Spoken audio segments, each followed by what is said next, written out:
Shalom, shalom dari meja Pastor Beulah. Saya kongsikan dari Wahyu 5 ayat 10. Engkau merujuk kepada Tuhan, sudah menjadikan mereka, iaitu kita, suatu bangsa khusus, imam-imam, supaya mereka melayani Allah kita dan memerintah di atas bumi. Pelayanan kamu dan saya akan dihormati, dikenangi dan akan kekal abadi. Amin. Berkat dan upah melayani Tuhan, kita boleh baca ini dalam Yesaya 56 ayat 4 sampai 7. Ayat 4 mengatakan, kepada orang-orang kebiri yang memelihara hari-hari sabatku dan yang memilih apa yang ku kehendaki dan yang berpegang kepada perjanjianku. Inilah beberapa syarat kita yang sedemikian rupa akan diberkati.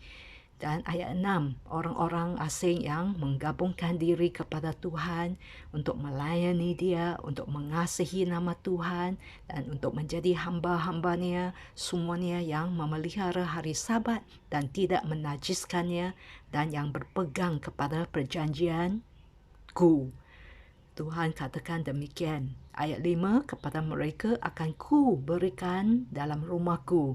Yesus selalu rujuk rumah yang dia katakan akan dia pergi ke syurga untuk sediakan rumah bagi kita. Maksudnya, kamu dan saya akan ada tempat tinggal di syurga. Amin. Dan di lingkungan tembok-tembok kediamanku, suatu tanda peringatan. Anda akan diingati dan nama itu lebih baik daripada anak-anak lelaki dan perempuan, iaitu kita akan memiliki nama baik. Dan ini adalah lebih mulia daripada emas dan perak, suatu nama abadi yang tidak akan lenyap akan ku berikan kepada mereka. Jadi nama kamu dan saya yang melayani Tuhan akan kekal abadi. Nama kita tertulis dalam buku kehidupan dan kita tidak akan dicampakkan ke lautan neraka.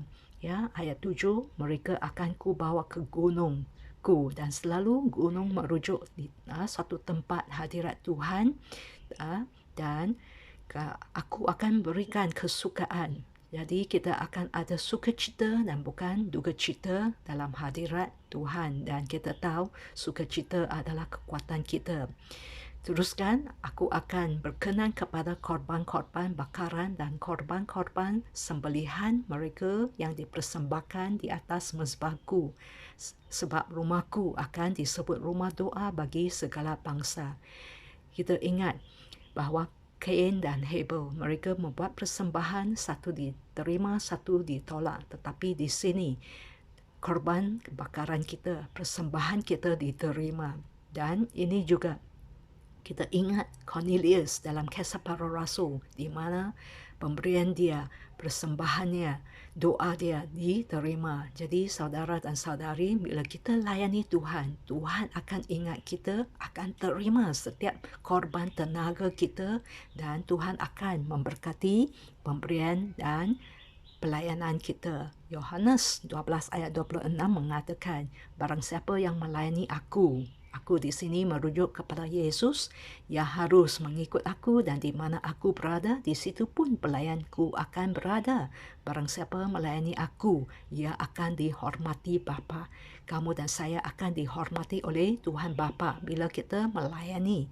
Dan Wahyu 22 ayat 12, sesungguhnya aku datang segera dan aku membawa upahku untuk membalaskan setiap orang yang menurut perbuatannya. Jadi kita juga akan diberi upah oleh Yesus bila dia datang kali kedua. Jadi saudara dan saudari, saya galakkan anda supaya giat dan tekun melayani Tuhan. Sama ada kita orang tua, orang muda, pelayanan kita besar, kecil, tak kisah. Sama ada pelayanan kita besar ataupun kecil, biar Tuhan yang amanatkan kepada kita, kita lakukan dengan setia, dan jerih payah kita tidak akan sia-sia. Ingat semua ini, dan sekiranya anda sudah diberkati, bolehlah hantar mesej ini untuk memberkati dan menggalakkan pelayan-pelayan yang mungkin dalam kesunyian ataupun dalam keperluan untuk digalakkan. Jadi terus tekun melayani Tuhan, sebab Jerih payah kita tidak sia-sia, yang menabur dengan tangisan akan tuai dengan sorak-sorai. Amin. Tuhan berkati.